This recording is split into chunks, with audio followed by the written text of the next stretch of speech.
ये जो कंपाउंड्स होते हैं ionic solid, they conduct electricity only in aqueous और we can say molten state, because उस टाइम पे आयंस जो होंगे फ्री हो जाएंगे, अलग अलग हो जाएंगे। और इलेक्ट्रिसिटी कैरी करने का मेन रीज़न क्या होता है, हमारे पास जब फ्री आयंस हो, क्योंकि आयंस ही इलेक्ट्रिसिटी को एग्री करते हैं।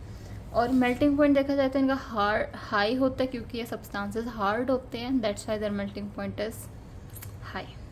Okay, next type of classification is number third, that is metallic solids. Okay,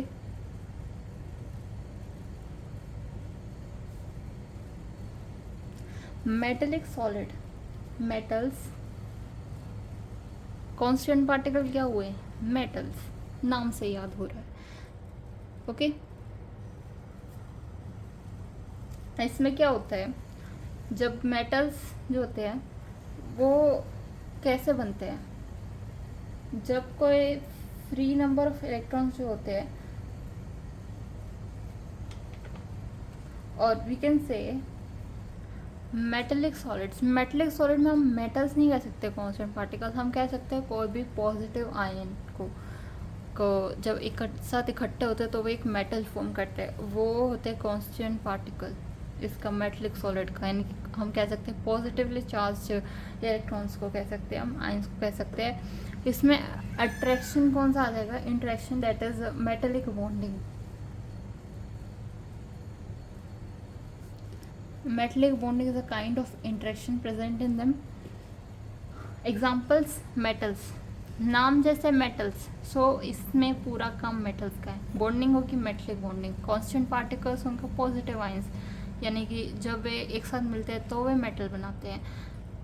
Fe ले सकते हैं हम, Cu ले सकते हैं, Ag ले सकते हैं, Au ले सकते हैं, all metals. Okay, next is they're hard, they are malleable and ductile, not brittle, they are malleable and ductile, क्योंकि जब हम उनको किसी हार्ड सब्सटेंस से उनको फोर्स लगाएंगे, so they are not like separate, they will not break into pieces, they will form wires or they can be formed into thin sheets, so that's malleability and ductility, these are the properties. So they show malleability, they are malleable in nature we can say, and they are ductile and hard, they conduct electricity in solid as well as in molten state, क्योंकि वो मिल के ही positive ion से बने हैं। इस वे में हम जो वायर्स बनते हैं उसमें किसका यूज़ करते हैं, हम सिल्वर कॉपर का यूज़ करते हैं, क्योंकि वे इलेक्ट्रिसिटी कैरी करते हैं। कोई मोल्टन स्टेट में थोड़ी ना होती है वायर, सॉलिड स्टेट में होती है। ठीक है, तो हम इससे समझ सकते हैं। And their melting point is fairly high, अगर मेल्टिंग पॉइंट कम होता तो वायर पिघल पिघल के नीचे गिर जाती, जैसे उस पर हीट पड़ती, जिस that's why they are very high we can say melting point. Covalent और network solids, fourth number is covalent and network solid.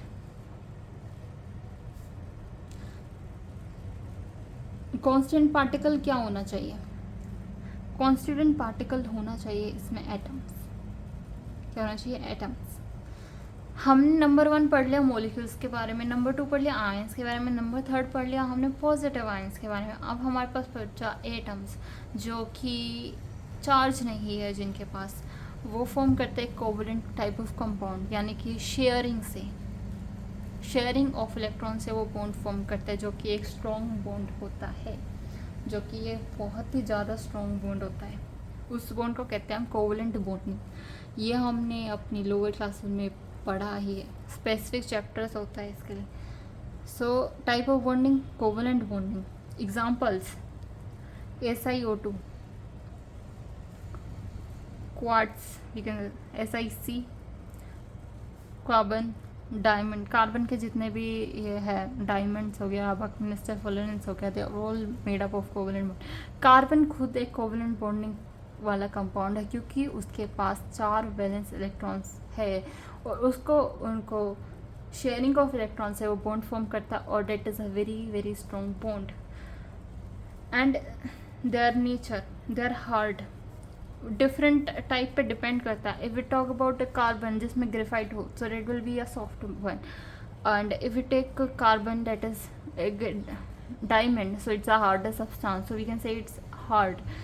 और बात करी जाए इलेक्ट्रिसिटी कंडक्टर की, जो कंपाउंड कोवलेंट बॉन्डिंग शो करते हैं, basically they are non conductors, insulators, but graphite एक एक्सेप्शनल केस है जो कि एक कंडक्टर है, ठीक है, and their melting point is very high, okay, melting point very high. So these are the four kinds of classification. Number one, molecular, ionic, metallic, covalent. Molecular 3 types, non polar, polar and hydrogen bonded. इन सब के examples याद करने, साथ में इनका type of constant particle याद करना, अट्रैक्टिव बॉन्डिंग याद करना है, physical nature, electrical conductivity and melting point, ये सब हमें अपने माइंड में रखना पड़ेगा. Okay, so thank you so much for watching. That is it for this video.